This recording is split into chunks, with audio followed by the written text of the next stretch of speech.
بسم اللہ الرحمن الرحیم صلی اللہ علی حبیبہ محمد و آلہ وصحبہ وسلم۔ السلام علیکم ورحمۃ اللہ وبرکاتہ۔ ناظرین، آج میں آپ کی خدمت میں جو نسخہ پیش کرنا چاہتا ہوں تو الحمدللہ یہ نسخہ جو ہے یہ موٹاپے کے لیے میں انشاءاللہ پیش کروں گا۔ تو وہ دوست احباب جو آبادی کی وجہ سے اور فاسد مادے اور رطوبات کی وجہ سے جن کو موٹاپا وغیرہ ہو جاتا ہے ان کے لیے یہ نسخہ جو ہے وہ بڑا بہتر اور الحمدللہ اعلیٰ درجہ رکھتا ہے۔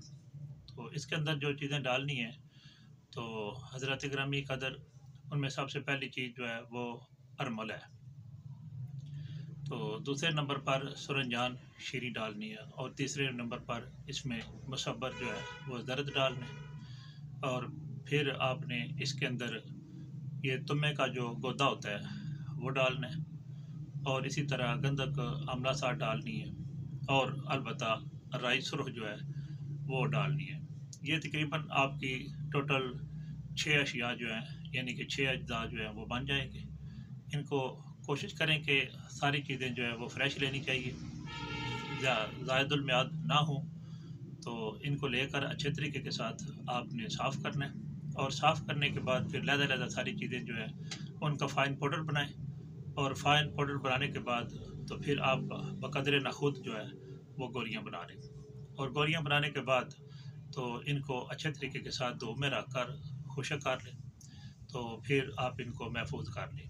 تو کھانا کھانے کے بعد یہ ایک گولی صبح اور ایک دوپہر کو اور ایک رات کو گولی جو ہے وہ استعمال کر سکتے ہیں اور کروا سکتے ہیں۔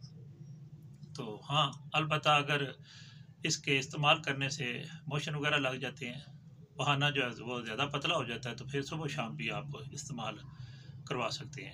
لیکن بات یاد رکھنی ہے کہ یہ جب آپ نے میڈیسن استعمال کروانی ہے تو مکمل طور پر آپ نے گوبھی جو ہے، آلو، چاول، اچار، بڑا گوشت اور اس طرح کے جتنے اشیاء آبادی ہیں وہ آپ نے بند کر دینی ہے۔ انشاءاللہ پھر اس کا خاطر خواہ آپ کو جو ہے وہ فائدہ رونما ہوگا۔ تو میں دعا کرتا ہوں کہ جو بیمار لوگ ہیں اللہ تعالیٰ ان کو صحت عاجلہ و کاملہ عطا فرمائے، اور اللہ تعالیٰ میری صحت کو اپنی پاک بارگاہ کے اندر شرف قبولیت عطا فرمائے۔ فی امان اللہ و رسولہ صلی اللہ تعالیٰ علیہ وآلہ وصحبہ وسلم۔ السلام علیکم ورحمۃ اللہ وبرکاتہ۔